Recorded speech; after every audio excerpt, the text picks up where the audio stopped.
Professor Velfax stood at the front of his classroom, his glowing tentacles swaying gently as he prepared for the day's lesson. The room buzzed with quiet chatter from students of dozens of different alien species. Some had scales that changed color with their emotions. Others had multiple eyes that could see wavelengths of light humans couldn't even imagine. The air recycling system worked overtime to keep everyone breathing comfortably in their own atmospheric preferences. Today was special. After months of studying peaceful garden worlds and comfortable habitable planets, they were finally going to discuss the galaxy's most dangerous places. The professor's bioluminescent organs pulsed brighter with excitement as he activated the massive holographic display that filled the center of the classroom. A three-dimensional star map appeared, showing thousands of worlds scattered across the galaxy.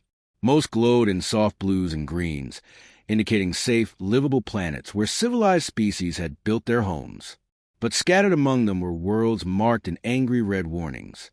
These were the Deathworlds, places so hostile that most galactic citizens wouldn't dare to visit them even in fully protected environmental suits. The professor gestured with one of his teaching tendrils, and the display zoomed in on the most notorious Deathworlds. There was Karoth Prime, where acid rain fell constantly, and the ground itself was made of toxic crystals. There was the ice world of Vernex, where temperatures dropped so low that most species' blood would freeze solid in minutes. Each world on the list had earned its fearsome reputation through centuries of failed colonization attempts and tragic exploration missions. But as the list scrolled through these nightmare worlds, one name appeared that made several students gasp in surprise. There, glowing in the same threatening red as all the others, was a world that didn't seem to belong on such a terrifying list. Earth. The classroom fell silent. Many of the students had heard stories about Earth, but seeing it classified alongside the galaxy's most hostile environments was shocking. After all, Earth was the homeworld of humans, and humans were everywhere in galactic society. They served on starships, worked in research stations, and even taught at universities like this one. How could their home planet possibly be considered as dangerous as worlds where the very air could melt your lungs? A student near the front of the class shifted nervously. Kira was a Kethnari, one of the insect-like species known for their brilliant mathematical minds and cautious nature. Her crystalline shell, which normally glowed with soft confidence, was now flickering with uncertainty.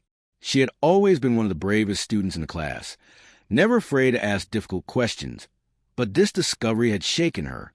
Slowly, she raised one of her delicate appendages, the gesture causing tiny chimes to ring from the ceremonial bracelets around her joints.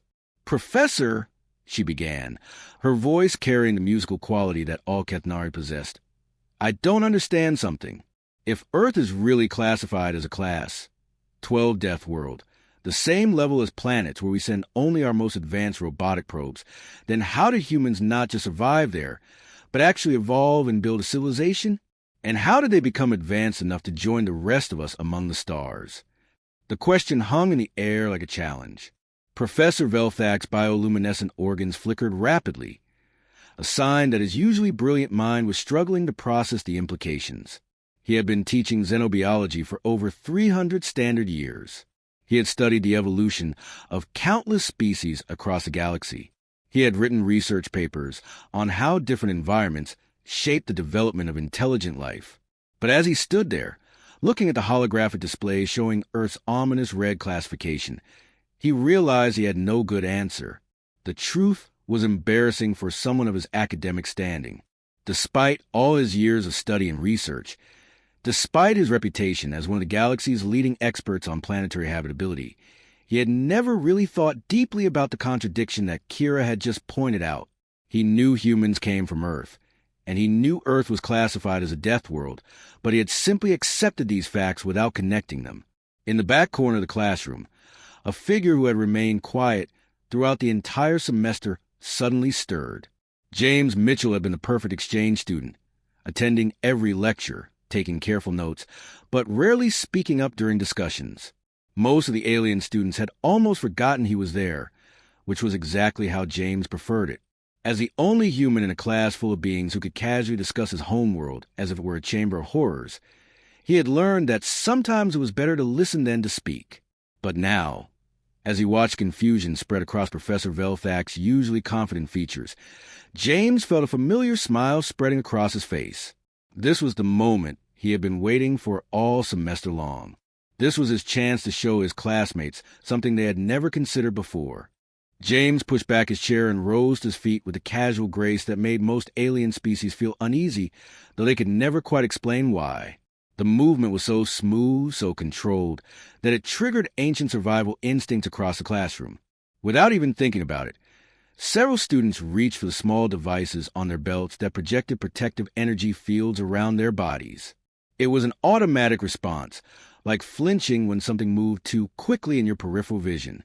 The Velnari student sitting 2 rows ahead activated her shimmer shield, so fast that the air around her body began to ripple like water.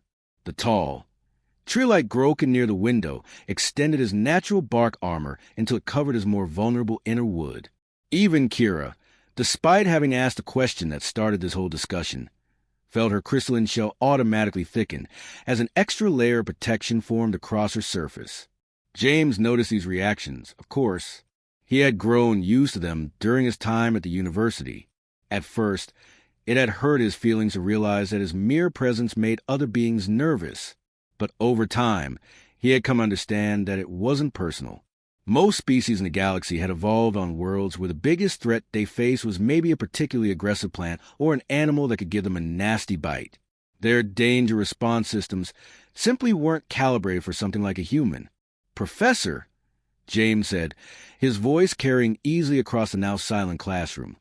"With your permission, I'd like to answer Kira's question. I think I might have some insights that could help explain things." Professor Velthak's teaching tendrils swayed in what James had learned was the equivalent of a nod. "Please, James, I confess that your species has always been something of a puzzle to those of us who study planetary evolution. Your perspective would be most welcome." James walked to the front of the classroom, his footsteps making no sound on the padded floor, designed to accommodate dozens of different types of feet, paws, and appendages. He paused next to the holographic display, Earth's red warning label glowing ominously beside his shoulder. "I want to start with something simple," James began, his tone conversational, as if he were discussing the weather rather than one of the galaxy's most feared environments.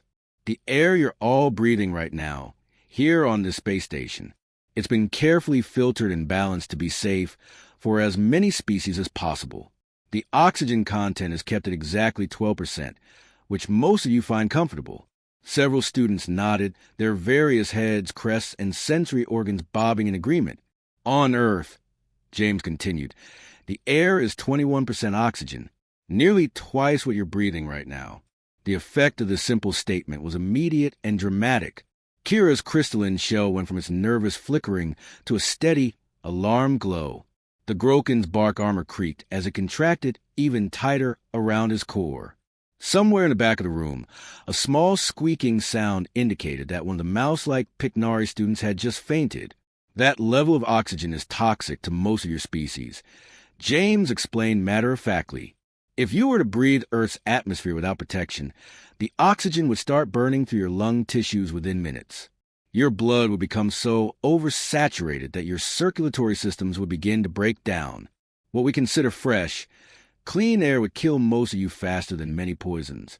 Professor Velthak's bioluminescent organs were now pulsing rapidly with what James recognized as deep concern.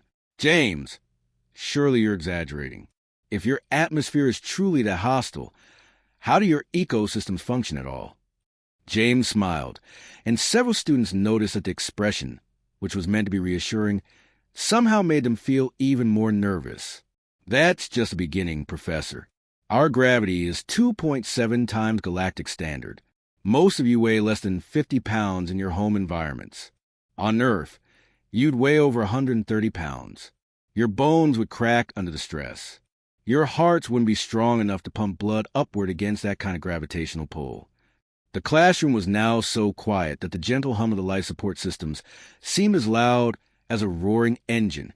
Students who had been taking notes found their writing instruments hovering motionless above their tablets as they struggled to process what they were hearing. "The atmospheric pressure," James continued, warming to his topic, is dense enough that most species would be crushed before they ever got a chance to suffocate from the oxygen. And our sun, he paused, looking around the room at faces that displayed fear in dozens of different ways. Our sun puts out radiation levels that would sterilize most of your homeworlds. The ultraviolet light alone would cook your skin in minutes. A Kethnari student in the third row raised a shaking appendage. "But James," she managed to whisper, "you're describing a death trap, not a planet where life could exist. How is any of this possible?" James's expression grew more serious as he looked around the classroom. "What I just described to you, what has all of you terrified and reaching for your emergency communicators to call medical assistance, represents the conditions during what we call a pleasant spring day on Earth." James moved closer to the holographic display, and with a gesture, Earth's image expanded to show its surface in detail. The blue and green world that looked so peaceful from space suddenly revealed secrets that made the alien students lean back in their seats, as if the projection itself might be dangerous. "What I've told you so far is just about normal weather on my planet," James said, his voice taking on the tone of someone sharing an interesting story rather than describing horrors beyond imagination. "But Earth doesn't stay normal for very long. Every few thousand years, things get much worse." He waved his hand, and the display changed to show massive white sheets covering most of the planet's northern regions. "These are ice ages. The temperature drops so low that water turns solid and stays that way for hundreds of thousands of years. Entire continents get buried under ice so thick that mountains disappear beneath it. Most of the planet becomes completely uninhabitable, even by our standards." A student near the middle of the room, one of the fur-covered Velcari species, made a soft whimpering sound. Her thick coat, which had evolved to keep her warm in the mild seasonal changes of her homeworld, seemed to puff up even more as she imagined such impossible cold. And then James continued, seemingly unaware of the growing distress around him. "The ice melts, but not peacefully. The planet heats up again through massive volcanic eruptions. We're talking about explosions so powerful they crack the ground for thousands of miles. The ash and smoke block out the sun completely. The air becomes poison. The water turns acidic, and everything that survived the ice has to survive in complete darkness for decades at a time." Professor Velthak's teaching organs had stopped their usual gentle swaying and were now hanging motionless with shock. In all his centuries of studying planetary disasters, he had never heard of a world that regularly cycled between such extremes and still supported life. "But James," he managed to say, "surely during the stable periods between these catastrophes, life on your world must be relatively peaceful?" James's laugh was not unkind, but it sent shivers through several students who recognized the sound as something humans made when they found something amusing. The idea that anything about Earth could be considered amusing was terrifying in itself. "Professor, let me tell you about what we call our normal wildlife," James said. The holographic display shifted again, and suddenly the classroom was filled with images of creatures that looked like they had been designed by someone's nightmares.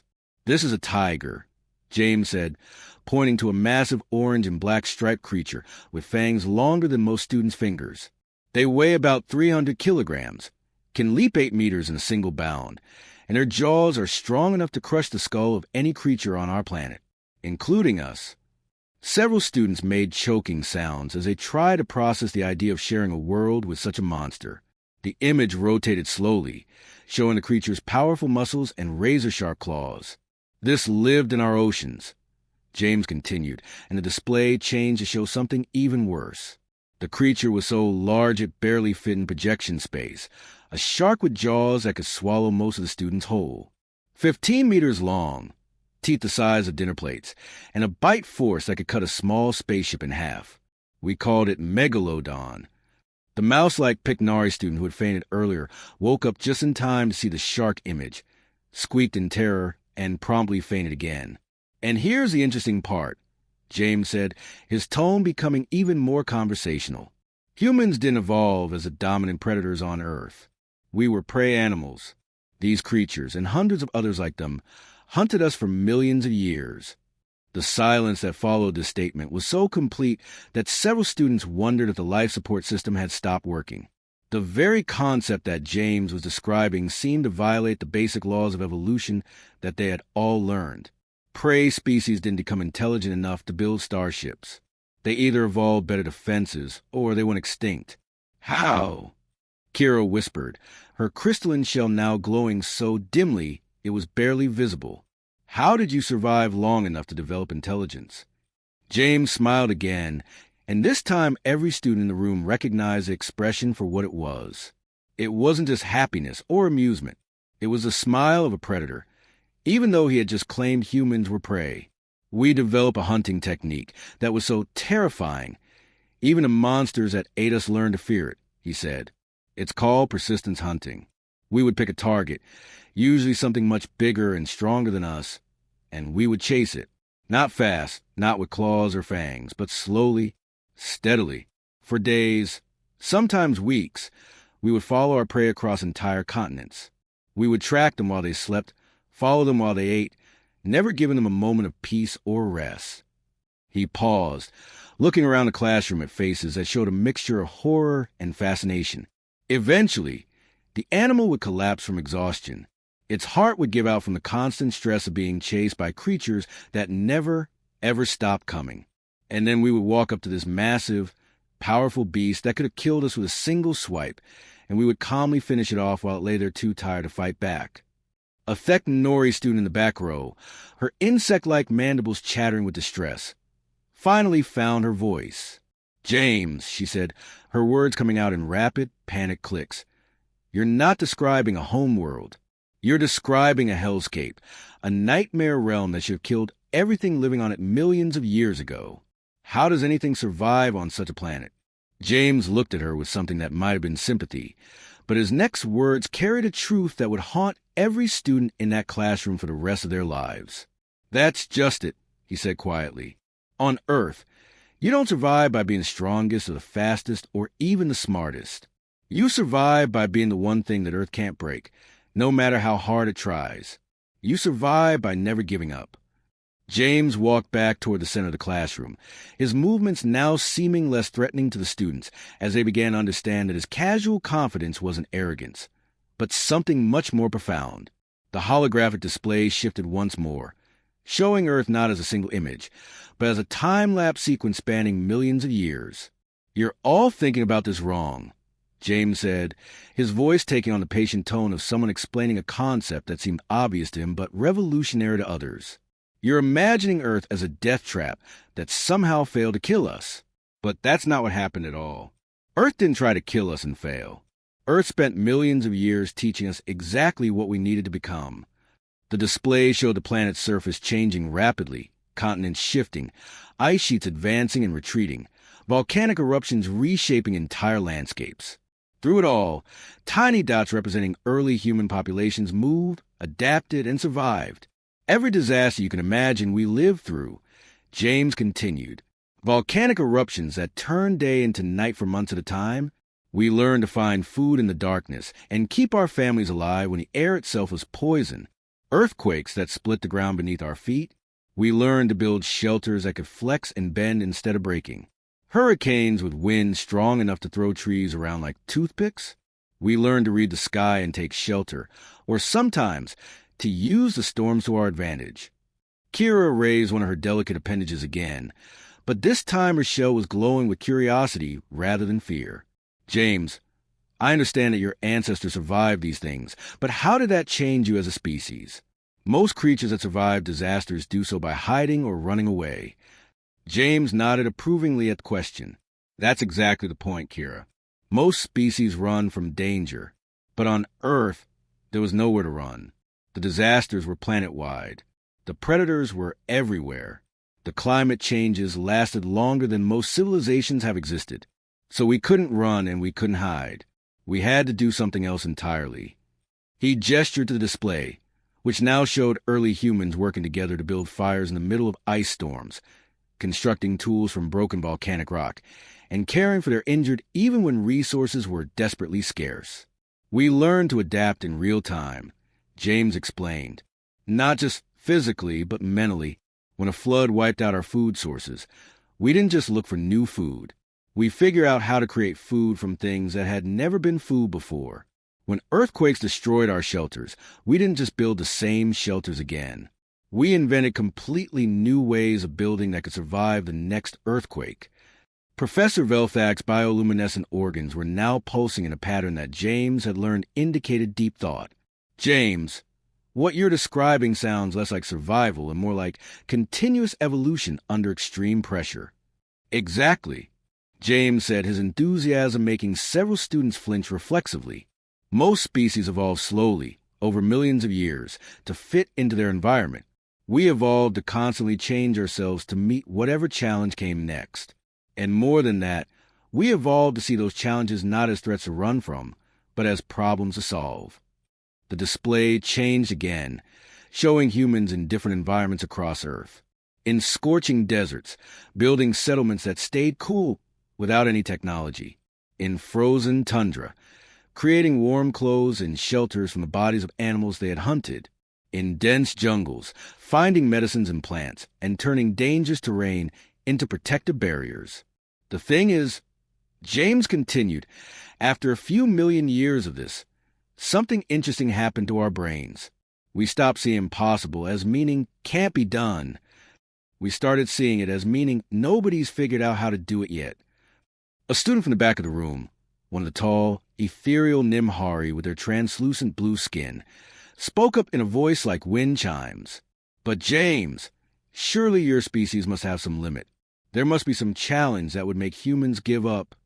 James was quiet for a moment, and the students could see him genuinely considering the question. You know, he said finally, I've been thinking about that my whole life, and I honestly don't know. Every time in our history, when it looked like we had reached our limit, when it seemed like the next challenge would finally be the one to break us, somebody would come up with a solution that nobody had thought of before. He looked around the classroom, meeting the eyes of students from a dozen different species. The weird thing is, the worse the situation gets, the more creative we become. When everything is going well, humans can be pretty lazy and comfortable. But when disaster strikes, when everything seems hopeless, that's when we do our best work. The professor's teaching organ swayed thoughtfully. James, are you saying that your species actually performs better under stress? Not just better, James replied. When humans are pushed to their absolute limit, when survival depends on finding a solution that doesn't exist yet, we become something different. We stop being individuals and start being something larger. Every human becomes part of a collective problem-solving machine that won't stop working until the problem is solved. He paused, looking at the holographic Earth spinning slowly beside him. And here's the thing that I think you're all starting to understand. By the time we developed space travel and met the rest of you, we had already survived everything our planet could throw at us. Ice ages, supervolcanic eruptions, asteroid impacts, global pandemics, massive floods, centuries of drought. We had learned to work together, to adapt, and to never, ever give up. The classroom fell silent again, but this time it wasn't a silence of fear. It was a silence of minds working hard to process a completely new way of understanding the universe. Professor Velthak's bioluminescence had dimmed to barely a glow, and when he spoke, his voice carried a note of something that might have been awe. James, I think I'm beginning to understand something that has puzzled xenobiologists for decades. Every time we encounter humans in impossible situations, you don't just survive them, you seem to thrive in them. We always assumed it was some kind of stubborn refusal to accept reality. James smiled, and this time, none of the students felt afraid of the expression. They were beginning to understand what it really meant. We're not stubborn, Professor, he said. We're just the children of a world that spent millions of years teaching us that impossible and not yet accomplished are the same thing. James finished speaking and stepped back from the holographic display, leaving Earth's image rotating slowly in the center of the classroom. The silence that followed wasn't empty or uncomfortable. It was a kind of silence that comes when minds are working overtime, when everything someone thought they knew about the universe has suddenly been turned upside down. The alien students sat frozen in their seats, but their stillness wasn't from fear anymore. It was from the overwhelming realization that they had been looking at humans completely wrong from the very beginning. Everything they had observed about human behavior, Everything that seemed strange or inexplicable was suddenly clicking into place like pieces of a massive puzzle. Kira was the first to speak, her crystalline shell now glowing with a soft, steady light that indicated deep thought rather than alarm. "James," she said slowly, "I think I'm starting to understand something. Last semester, I took a class on galactic medicine, and our instructor mentioned that human doctors have the highest success rate treating injuries that other species consider fatal. We all assumed it was because humans were just naturally good at medicine." James nodded encouragingly. "What do you think now?"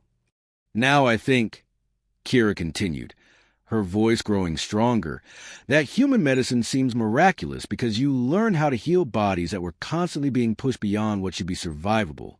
If you can keep someone alive after they've been mauled by a creature with fangs the size of my arm, then treating a simple infection or broken bone must seem routine."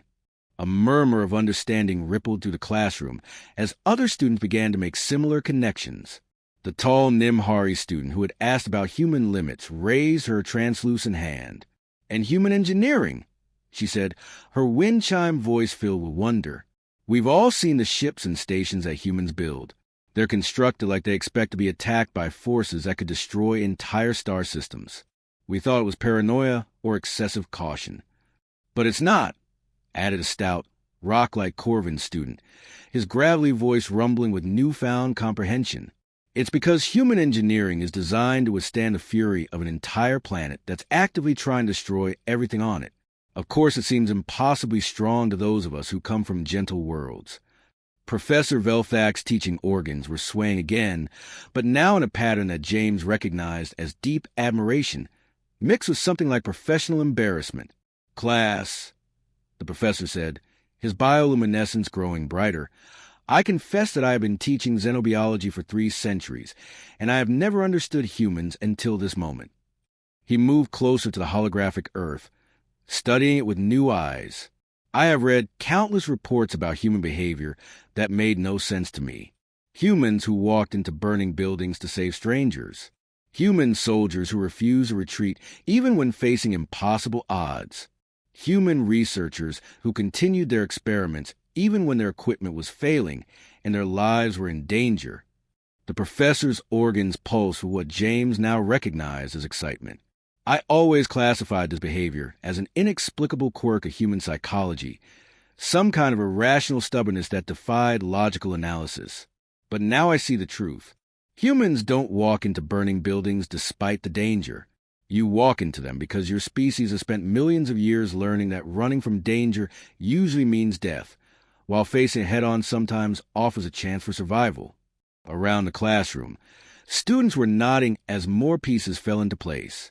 They began sharing their own observations about humans they had encountered throughout their lives, stories that had puzzled them at the time, but now made perfect sense. "I once served on a research station with a human engineer," said a Serpentine Velsari student, her scales shifting to colors that indicated deep thought. "When our main power core failed and we were stranded in deep space, the rest of us began preparing emergency messages to send to our families. We assumed we were going to die. But the human, Tyler, just rolled up his sleeves and said, 'Well, this is interesting. Let's see what we can do about it.'" She paused, her scales now shimmering with something like awe. "He spent 3 days straight rebuilding our power system using spare parts and equipment that was never designed to work together. When I asked him how he knew it would work, he just shrugged and said, 'I didn't, but sitting around waiting to die seemed boring.'" The classroom erupted in similar stories. A human trader who had negotiated peace between 2 warring species by simply refusing to accept that the conflict was unsolvable. A human teacher who had developed entirely new educational techniques when traditional methods failed to work with particular alien species. A human chef would figure out how to prepare nutritious meals for a dozen different species, using only ingredients available on a remote outpost. In every story, the pattern was the same. When faced with problems that seemed impossible, humans didn't despair or give up. They got curious. They got creative. They got to work. Professor Velthak waited for the excited chatter to die down before speaking again. His bioluminescent organs were now glowing with the brightest intensity James had seen all semester, indicating a level of intellectual excitement that was rare even for a professor. "Students," he said, his voice carrying a weight of profound realization, "I believe we've been asking fundamentally the wrong question about humans for decades. Throughout galactic society, we have wondered how humans survived on such a hostile world. We have studied Earth as if it were a prison that somehow failed to contain its inmates." He gestured toward the holographic Earth, which continued its slow rotation, as if oblivious to the revolutionary discussion taking place around it. "But now I understand that we should have been asking a completely different question. We should not ask how humans survived Earth. We should ask, what could possibly challenge a species that considers Earth a suitable home?" The implication of this question settled over the classroom like a blanket. For the first time since James had begun his explanation, the alien students felt something other than fear or amazement when they looked at him. They felt a deep, profound respect. As the class period came to an end and students began gathering their belongings, the usual chatter and social interaction was replaced by thoughtful silence. Each student was processing not just what they had learned about humans, but what they had learned about the nature of strength, survival, and the incredible diversity of life in the galaxy. As they filed out of the classroom, passing James with nods of respect rather than nervous glances, each carried with them a truth that would change how they viewed not just humans, but their own species and worlds. They had learned that strength wasn't just about having powerful weapons or advanced technology. True strength came from being shaped by challenges so severe that nothing else in the galaxy could compare. Humans weren't conquerors who chose to dominate others. They were the children of a world that spent millions of years teaching them that the word impossible was just another way of saying not yet accomplished.